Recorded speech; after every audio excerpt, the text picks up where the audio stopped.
Toutes les marques là qui veulent se faire passer pour des marques naturelles, on vous voit.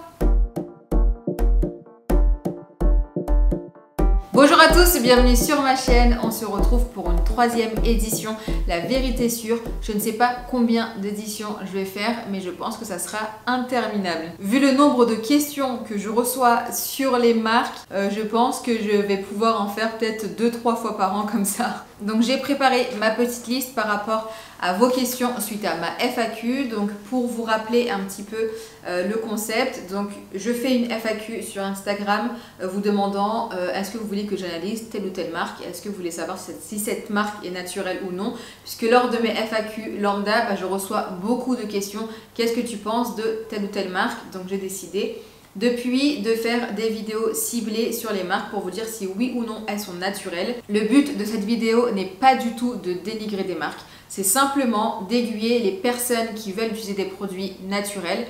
Voilà, pour vous dire si oui ou non cette marque est sans produits nocifs. Donc ici, on ne va pas parler d'efficacité de produit, j'ai simplement analysé la composition et je vous dis si oui ou non cette marque-là utilise des produits nocifs dans leurs produits. On va tout de suite commencer par la liste des marques qui sont safe, donc sans produits nocifs et dangereux. Donc on va avoir la marque Absolution qui est une très jolie marque qui a une gamme de soins, une gamme de maquillage que j'aime beaucoup. On a la marque également Dr Oshka, laboratoire de Biarritz. Leurs crèmes solaires sont vraiment très bien et leurs produits aussi. La marque Olution qui est naturelle aussi. La marque Acorel qui est totalement safe. Leurs déos sont très bien, leurs crèmes solaires aussi. Leurs produits épilation sont top. La marque Novexpert aussi, vous pouvez y aller les yeux fermés. La marque Patika, une marque que j'adore. Une marque qui revient très régulièrement, il s'agit de la marque Les Secrets de Loli.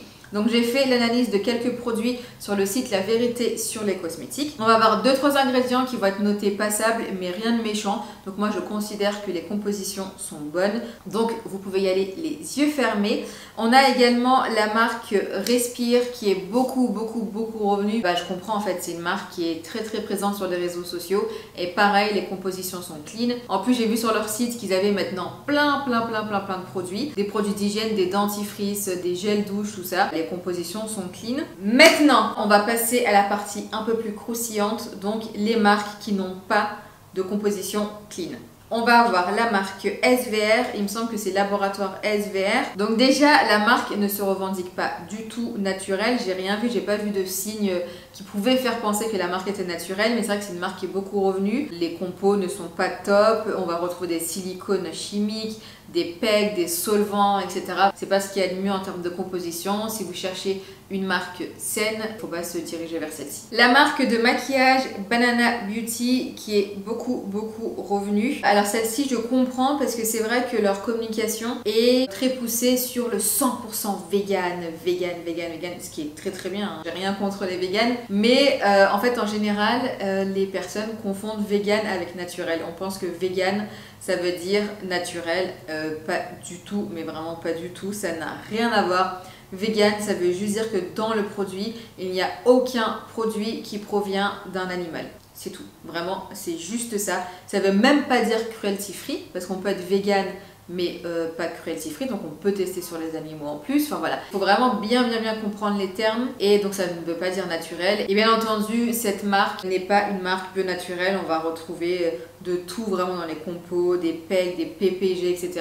Donc voilà, si vous recherchez vraiment du maquillage sans produits nocifs, ne vous dirigez pas vers Banana Beauty. On a ensuite la marque Nikki Paris qui est beaucoup revenue, et pour moi Nikki Paris c'était un sujet terminé en fait avec leur compo de ouf, les polémiques de malade qu'il y a eu il y a quelques mois. Je pensais pas recevoir cette question de nombreuses fois, mais en fait de ce que j'ai compris, ils ont apparemment beaucoup communiqué sur le fait que leurs formules, leurs compositions sont nouvelles. Donc j'ai regardé le site et c'est vrai qu'ils mettent partout nouvelles formules, etc.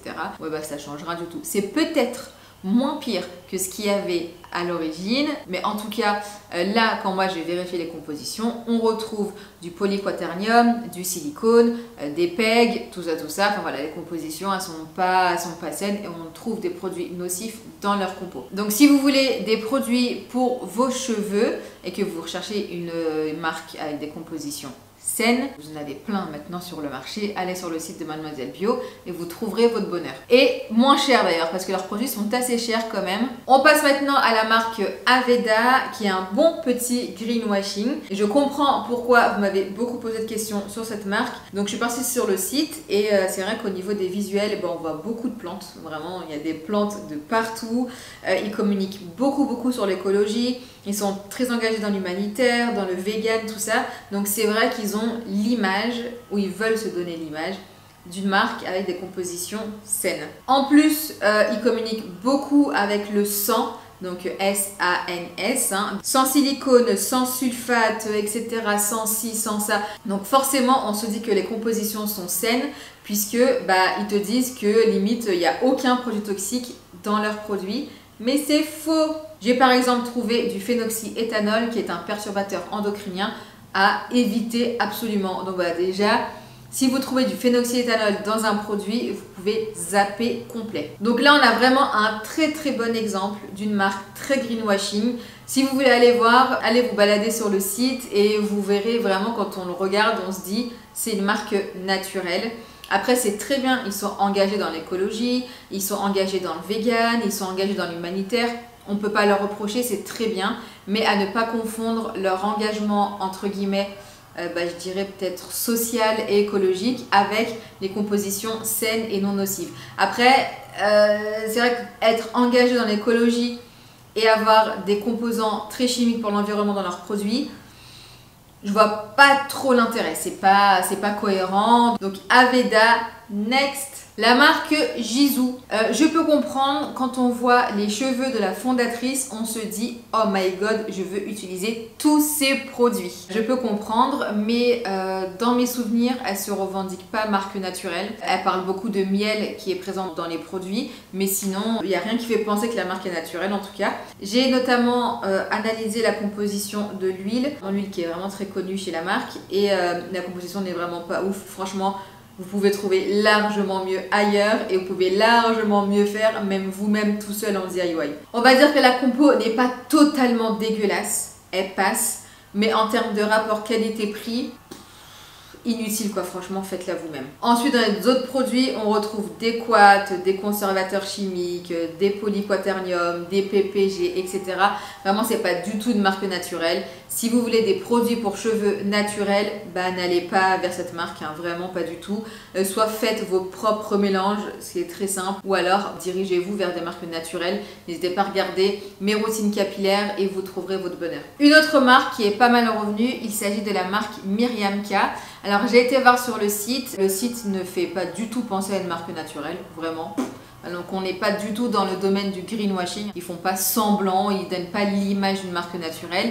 J'ai analysé le produit qui était en best-seller sur leur site, il s'agit du masque, du Power Mask, et la composition n'est pas du tout saine. On retrouve vraiment de tout dans le produit, il n'y a rien qui est sain. J'ai regardé aussi un autre produit, c'est pareil, enfin voilà, c'est pas une marque naturelle. Donc encore une fois, si vous recherchez un produit avec une bonne compo, pas avec Miriam K. Voilà pour cette troisième édition, La Vérité Sûre. J'espère qu'elle vous aura plu, j'espère qu'elle vous aura aidé à faire vos choix dans votre consommation si vous voulez vous diriger vers des marques saines.